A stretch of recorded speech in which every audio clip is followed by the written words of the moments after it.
अंधेरी रात में राधिका ने अपने घर की खिड़की से बाहर देखा। पास के पुराने घर की छत पर एक परछाई थी जो उसे बार बार देख रही थी।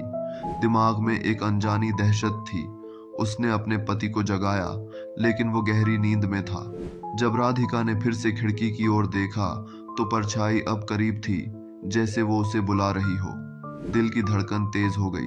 उसने सोचा शायद ये उसकी कल्पना है, पर जब उसने पीछे मुड़कर देखा तो एक ठंडी हवा उसके चेहरे पर बही और वह फिर से खिड़की की ओर मुड़ी। परछाई अब उसके नीचे थी।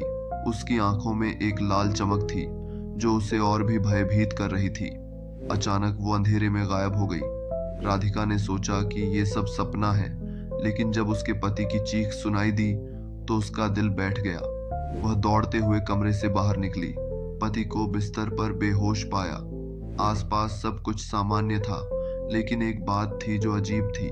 राधिका ने देखा घर की छत पर एक पुरानी तस्वीर लटक रही थी जिसमें उसकी खुद की छवि थी, लेकिन उसके पीछे वही परछाई थी।